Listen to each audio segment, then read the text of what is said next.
नमस्कार, मैं हूं नगमा और आप देख रहे हैं बड़ी खबर पंजाब की राजनीति की। यहां पर कैप्टन अमरिंदर सिंह और सिद्धू के बीच जो अनबन है उसने एक हलचल खड़ी कर दी है। चुनाव नजदीक है और इस दौरान ये अंदरूनी लड़ाई कांग्रेस के लिए मुसीबत बन सकती है। शिकायतों के साथ सिद्धू कल से दिल्ली में हैं। आज उन्होंने प्रियंका गांधी से मुलाकात की और इस मुलाकात के बाद सिद्धू की मीटिंग आखिरकार राहुल गांधी से भी हुई है। आला कमान इस तनाव को कैसे कम कर पाती है, सवाल बना हुआ है। कल राहुल गांधी से जब पत्रकारों ने पूछा था कि क्या कोई मीटिंग तय है या कल कोई मीटिंग है, तो राहुल गांधी ने इस बात से इनकार किया था। लेकिन आज प्रियंका गांधी से मुलाकात के बाद नवजोत सिंह सिद्धू की मुलाकात राहुल गांधी से भी हुई है। हमारे साथ राजीव रंजन मौजूद हैं, deputy editor political affairs. Rajiv, लगातार ये तकरार बनी हुई है सिद्धू और कैप्टन के बीच और इस बीच वो दिल्ली में हैं और अब इनकी मुलाकात जो हो गई है राहुल गांधी से भी, इसके बाद प्रियंका गांधी से भी उसके पहले मिले थे। तो किस तरह की अब इसके बाद राजनीतिक हलचल है और क्या खबरें बाहर आ रही हैं? क्या सिद्धू की जो शिकायतें थी वो सुनी गई और जो बीच में तकरार है दोनों में वो कम हो पाएगा? आला कमान इसमें दखल देने वाला है? बिल्कुल, तकरार कम होने की उम्मीद अब की जानी चाहिए। खासतौर से जो गांधी परिवार का जो दखल के बाद अब उम्मीद की जानी चाहिए। जिस तरह से आप सीक्वेंस को समझे कि सुबह जो है प्रियंका गांधी से मुलाकात होती है और शाम को जो राहुल गांधी से मुलाकात हो रही है और तकरीबन 1 घंटे से ये मुलाकात चल रही है। और जो खबरें निकल के आ रही है, जो मुद्दा जो उठा रहे हैं, खासतौर से सिद्धू जो मुद्दा उठा रहे हैं, उसको जो सुलह के लिए जो पहले जो कमेटी बनी थी उस कमेटी ने भी बात सुनी और कांग्रेस के जो आला कमान है उन्होंने भी बात सुनी।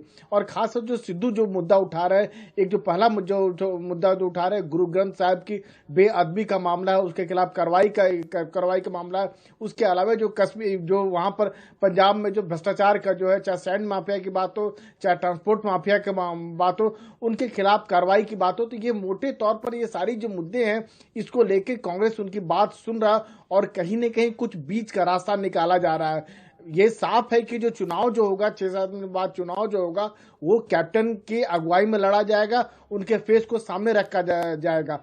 लेकिन जहां सिद्धू की बात है, सिद्धू को भी एक बड़ी जिम्मेदारी दी जाएगी। कहा यह जा रहा है कि सिद्धू जो वहां चाह रहे थे कि प्रदेश कांग्रेस का अध्यक्ष चाह रहे थे, लेकिन सिद्धू के साथ जो सबसे बड़ी जो दिक्कत है कि सिद्धू के पीछे कोई बड़ा विधायक कोई नहीं है, कोई बड़ा जो कांग्रेस का चेहरा जो खुल के सामने नहीं आ रहा है। लेकिन जो सिद्धू के पक्ष में सबसे बड़ी बात जाती है कि सिद्धू की छवि जो है काफी बेहतर है, ईमानदार छवि है और जो बोलते हैं उसकी जो शैली जो उनकी जो बात करने की जो है वो लोगों को पसंद आती है। तो ये बात कहीं ना कहीं जो गांधी फैमिली जो है इसको पसंद कर रहा है और कहीं ना कहीं इसको तवज्जो दे रहा है और कुल मिलाजुलाकर अब बीच का रास्ता निकालने की बात हो रही है। जी हाँ, धन्यवाद आपका राजीव। बीच का रास्ता निकालने की कोशिश आला कमान करेगी, गांधी परिवार करेगा। सिद्धू की जो बोलचाल की शैली है वो बहुत लोकप्रिय है और उनकी छवि अच्छी है, इसलिए उनको चुनाव के दौरान उनकी जो अहमियत है वो कम नहीं होनी चाहिए। इससे पहले नवजोत सिंह सिद्धू ने अकाली दल अध्यक्ष सुखबीर बादल के उस बयान का जवाब दिया है जिसमें सुखबीर बादल ने सिद्धू को अनगाइडेड मिसाइल कहा था। सिद्धू ने आज ट्वीट करके कहा कि आपके भ्रष्ट कारोबार को तबाह करने के लिए नियंत्रित और सटीक निशाना है। पंजाब के खंडर पर बना आपका सुख विलास, जब तक पंजाब के गरीबों की सेवा के लिए एक सरकारी स्कूल और सरकारी अस्पताल में बदल नहीं जाता, मैं चैन से नहीं बैठूंगा।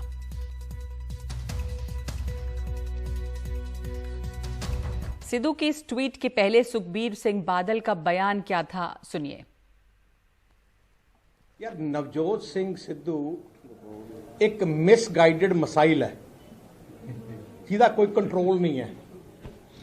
किते मर्जी डायरेक्शन हो सकती है, किते मर्जी ਵੱਜ सकती है, अपने ते ही ਵੱਜ सकती है। ਉਹਦੇ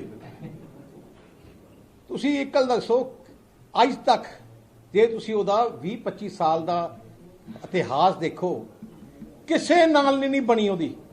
ਜੇ ਕ੍ਰਿਕਟ ਸੀ, ਕ੍ਰਿਕਟ 'ਚ ਵੀ ਲੜ ਕੇ ਭੱਜ ਕੇ ਆਇਆ ਸੀ, ਬੀਜੇਪੀ 'ਚ ਆਇਆ ਸੀ, ਜਿਹਨੂੰ ਆਪਣਾ ਮਾਈ ਬਾਪ ਕਹਿੰਦਾ ਸੀ ਉਹਨਾਂ ਨੂੰ ਚੋਰ ਕਹਿਣ ਲੱਗ ਗਿਆ, ਫਿਰ ਕਾਂਗਰਸ ਚਲੇ ਗਿਆ, ਫਿਰ ਜਿੱਥੇ ਤੁਸੀਂ ਉਹਦੀ ਨਾ 5-6-10 ਡਾਇਲੌਗ ਰੱਟੇ ਹੈ, ਉਹ ਡਾਇਲੌਗ ਨੂੰ ਹਰ ਜਗ੍ਹਾ ਵਰਤਦਾ ਹੈ। ਉਹ ਇਹਨੂੰ ਸੋਨੀਆ ਗਾਂਧੀ ਨੂੰ ਖੁਸ਼ ਕਰ ਲੈਂਦਾ ਹੈ, ਉਹਦੇ ਨਾਲ ਹੀ ਮਤਲਬ ਮੋਦੀ ਸਾਹਿਬ ਨੂੰ ਪਹਿਲੇ ਖੁਸ਼ ਕੀਤਾ ਸੀ।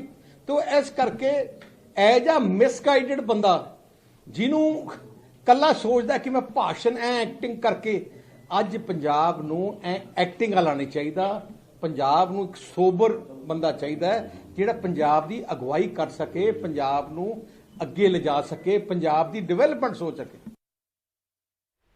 तो आरोप लगा रहे हैं सुखबीर बादल की सिद्धू सोबर नहीं है, जब मर्जी कुछ भी बोलते हैं, चाहे क्रिकेट हो वहां लड़ लेते हैं। बीजेपी जहां वो पहले थे बाद में उसको बुरा भला कहने लग गए, इसलिए इन्होंने सिद्धू को मिसगाइडेड मिसाइल कहा है। आगे बढ़ते हैं टीकाकरण की खबरों पर।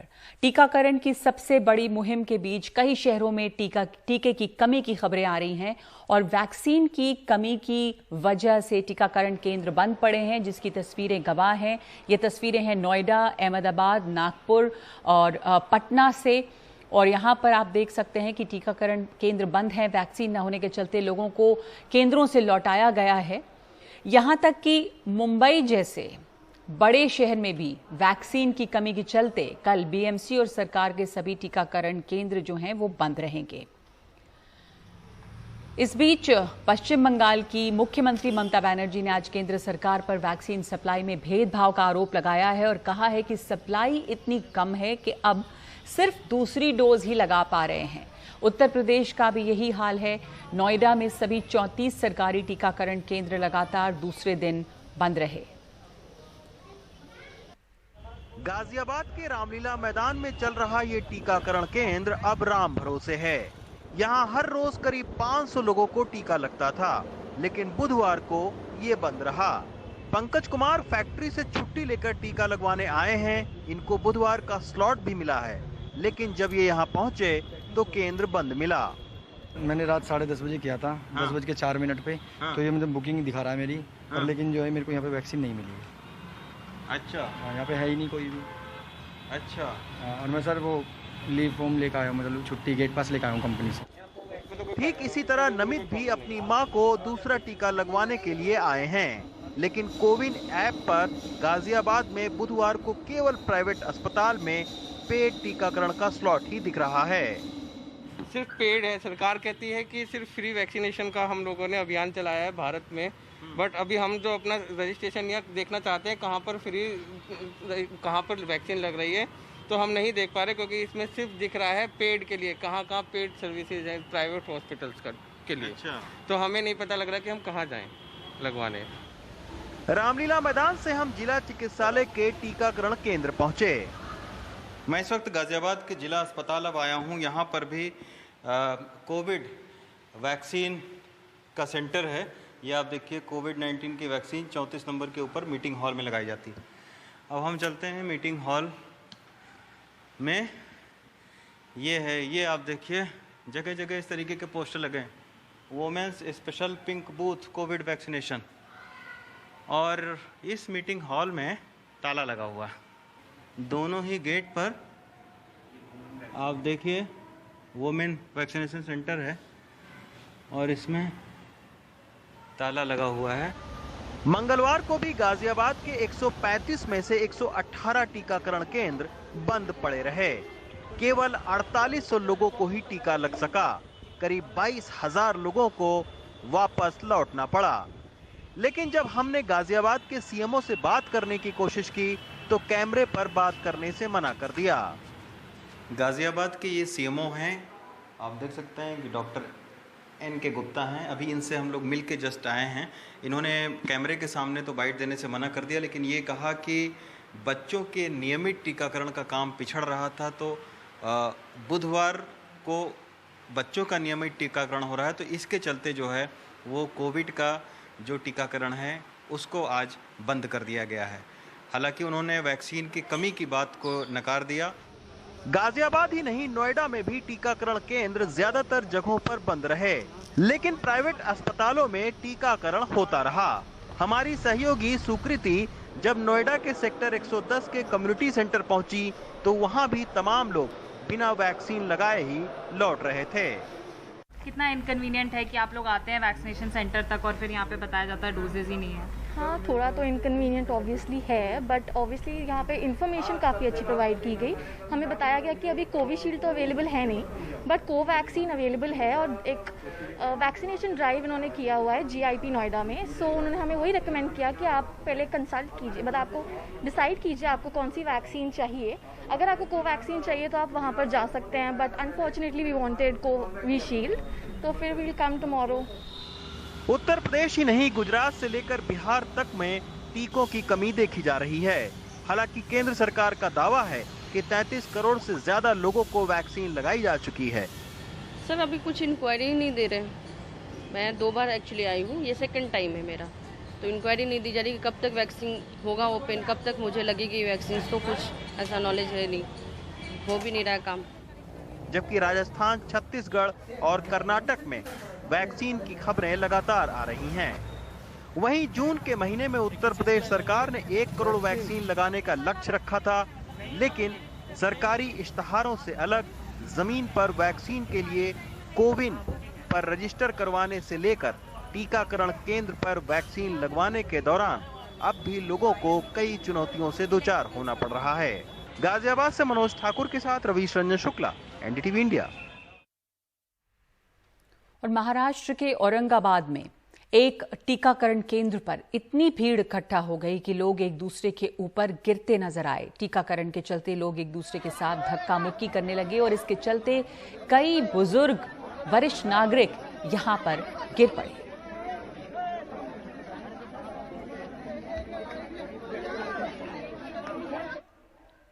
और यहाँ पे फरीदाबाद के खोरी गांव में आज एक महापंचायत बुलाई गई थी, लेकिन वहां पर पथराव और लाठीचार्ज हो गया। सुप्रीम कोर्ट ने यहाँ बने अवैध घरों को गिराने के आदेश दिए हैं और इसे लेकर लोगों के सामने एक संकट है। इसी की रणनीति बनाने के लिए एक महापंचायत बुलाई गई, लेकिन यहाँ पर हंगामा इस कदर शुरू हो गया कि पुलिस को लाठीचार्ज करनी पड़ी और इस मामले में 400 लोगों के खिलाफ केस दर्ज किया गया है।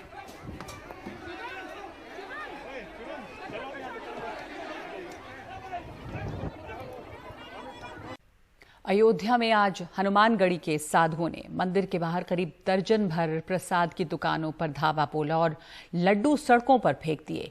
कोरोना की वजह से मंदिर में लड्डू चढ़ाने पर रोक है, ऐसे में लोग बड़े पैमाने पर पैसे चढ़ा रहे हैं। मंदिर के साधुओं का एक वर्ग चाहता है कि लड्डू चढ़ाने की छूट मिले जिससे प्रसाद व्यापारी बर्बाद न हो, जबकि दूसरा वर्ग चाहता है कि लड्डू चढ़ाने पर रोक लगी रहे। बाबा जी अपने चेलों के साथ प्रसाद की दुकान में आते हैं। चेले प्रसाद के लड्डू यूं ले जाते हैं मानो उनकी ही दुकान हो और सड़क पे फेंक देते हैं। यही कांड बार बार दोहराया जाता है और कुछ देर में प्रसाद की दुकानों के बाहर कुछ यूं नज़ारा होता है। ये बाबा लोग एक साथ उतरे नीचे सीढ़ी से, उसके बाद उन्होंने लड्डू फेंकना चालू कर दिया। 1-2 दुकान नहीं, यहाँ कम से कम 20 दुकानों के लड्डू बाहर फेंक दिया सड़क पे और कई लोग को मारा उन्होंने और अभद्रता बातें की, गाली भी दिया उन्होंने। अयोध्या में राम जन्मभूमि के बाद सबसे बड़ा महत्व हनुमानगढ़ी का है। मान्यता है कि भगवान राम ने अपने महल के द्वार के समीप यह स्थान हनुमान जी को खुद दिया था। यहाँ रामलला के दर्शन से पहले लोग हनुमान जी के दर्शन करते हैं। रामलला के मंदिर को रास्ता भी हनुमानगढ़ी से होकर गुजरता है। यहाँ करीब 100 दुकानें प्रसाद के लड्डू बेचती हैं। कोरोना की वजह से यहाँ लड्डू चढ़ाने पे रोक है, ऐसे में लोग पैसे चढ़ाते हैं। पहला साधु जो गद्दी नसीन जिनका पक्ष था, उनका पक्ष ये कहना था कि यहाँ पे लड्डू का भोग प्रसाद जो सदियों चलता आया है, चढ़ता आ रहा है, दुकानदार के माध्यम से यहाँ लड्डू चढ़ेगा। लेकिन दूसरा पक्ष था जो अपना वर्षों से काम करना चाहते हैं, उनका कहना ये था कि यहाँ पे लड्डू का भोग प्रसाद नहीं चढ़ेगा, जो सिर्फ जो बाहर के यात्री आते हैं वो अपना केवल पैसा चढ़ाएंगे। जैसे ही प्रसाद के लड्डू फेंके जाने लगे, हनुमानगढ़ी के सारे प्रसाद दुकानदारों में हंगामा हो गया। अपने प्रसाद की सुरक्षा के लिए देखते ही देखते सबने अपनी दुकानें बंद कर दी। लड्डू से नाखुश बताए जा रहे हनुमानगढ़ी के बाबा कहते हैं कि ये इसलिए हुआ क्योंकि उनके विचार गड़बड़ा गए थे। कुछ नहीं, आपसी कुछ जो है हम लोगों के क्या कहा जाए, ऐसी कोई बात नहीं थी और हम लोगों के इधर उधर के विचार थोड़ा गड़बड़ा गए थे, तो हम सभी लोग मिल करके, और जो हमारे किराएदार हैं वो हमारे परिवार के हैं, हम लोगों ने उनसे कहा कि आप लड्डू अच्छा बेचिए, दाम ज़्यादा लीजिए और हनुमान जी को भोग सुंदर लगे। किसी प्रकार कोई बात नहीं, आपस में बैठ करके सारी बातचीत हो। जल्दी ही मौके पे पुलिस पहुंच गई और आपस में उनमें समझौता करा दिया।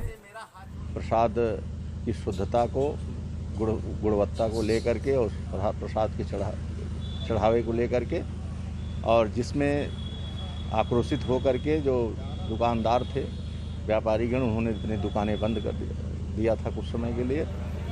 बाद में उनको समझाया बुझाया गया।